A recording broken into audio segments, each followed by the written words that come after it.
Terima kasih seluruh masyarakat Indonesia yang saya cintai dan banggakan. Cerita ini diawali pada tanggal 7 Mei 2024 ketika saya menghadiri pidato pemilu dan jalan kebudayaan yang disampaikan oleh Prof. Sulistyowati di UI. Di situ saya bertemu dengan Bapak Novel Baswedan, Pak Rocky Gerung, dan tokoh-tokoh civil society lainnya.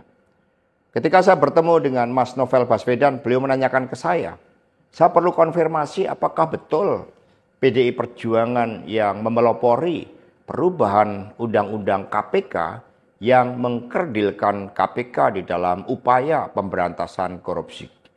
Saya katakan dengan tegas kepada Mas Novel Baswedan saat itu, inilah kalau ada hal-hal yang buruk oleh Presiden Jokowi, selalu dilimpahkan kepada PD Perjuangan dan juga Ibu Megawati Soekarno Putri. Tetapi ketika ada hal-hal yang positif, selalu diambil oleh Presiden Jokowi tanpa menyisakan benefit bagi kepentingan PDI Perjuangan. Mengapa saya katakan seperti itu? Revisi Undang-Undang KPK termasuk kabar buruk yang disampaikan bahwa itu adalah ulah PDI Perjuangan. Sebagai Sekretaris Jenderal DPD Perjuangan, saya sampaikan kepada Mas Novel bahwa saya adalah sekjen yang sangat getol menjabarkan perintah Ibu Megawati Soekarno Putri bagaimana PDI Perjuangan memerangi korupsi. Karena itulah tuduhan bahwa revisi Undang-Undang KPK diarsiteki oleh PDI Perjuangan itu sangat salah. Saya ingat ketika saya bertemu dengan Presiden Jokowi di Istana Merdeka menjelang Mas Gibran dan Mas Bobi mau mencalonkan sebagai wali kota Solo dan wali kota Medan. Saya mengatakan kepada Pak Presiden Jokowi sekaligus untuk menguji keseriusan beliau di dalam mencalonkan anak dan menantunya. Pak Presiden, apakah betul Bapak mau mencalonkan Mas Gibran dan Mas Bobi sebagai wali kota? Loh, kenapa Pak Sekjen? Karena ketika Mas Gibran dan Mas Bobi sebagai wali kota, maka otomatis dia menjadi pejabat negara. Dan ini akan sangat rawan terhadap berbagai bentuk gratifikasi, suap, dan berbagai tindakan korupsi lainnya. Presiden Jokowi sempat termenung saat itu. Dan kemudian dari situlah saya merasakan bahwa pertanyaan saya ini sangat mengusik perhatian dari beliau. Karena saya tegaskan bahwa ketika Mas Gibran dan Mas Bobi menjadi wali kota, maka dengan mudah akan terkena operasi tangkap tangan dari KPK dan juga aparat penegak hukum yang lain.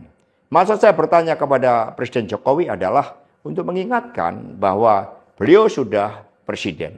Buat apa kemudian anak-anaknya harus menjadi wali kota dan itu mengandung suatu risiko-risiko politik mengingat presiden juga berhadapan dengan begitu banyak pihak-pihak yang selalu mencoba berhadapan dengan Bapak Presiden.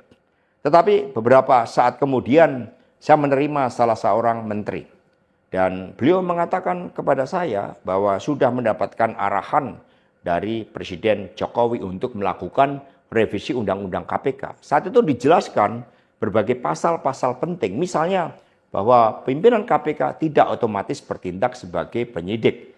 Kemudian ada beberapa pasal-pasal yang tidak memungkinkan bagi penyidik independen untuk bergabung ke KPK.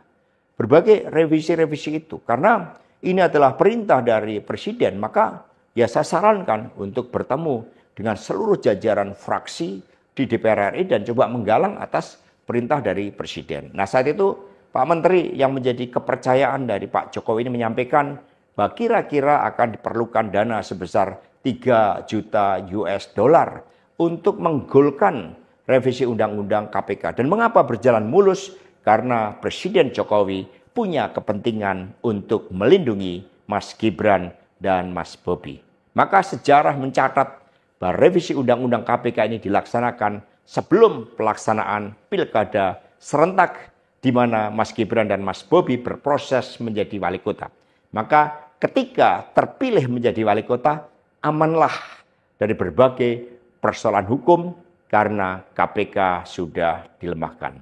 Jadi dari keterangan saya, yang saya pertanggungjawabkan secara hukum, secara politik, yang saya pertanggungjawabkan di atas Tuhan yang Maha Kuasa tentang kebenaran pernyataan saya ini meskipun tanpa bukti, rakyat Indonesia bisa mengetahui bahwa pelemahan KPK dilakukan oleh Presiden Jokowi, kemudian dampaknya dituduhkan kepada PDI Perjuangan. Ini jawaban buat Mas Novel Baswedan.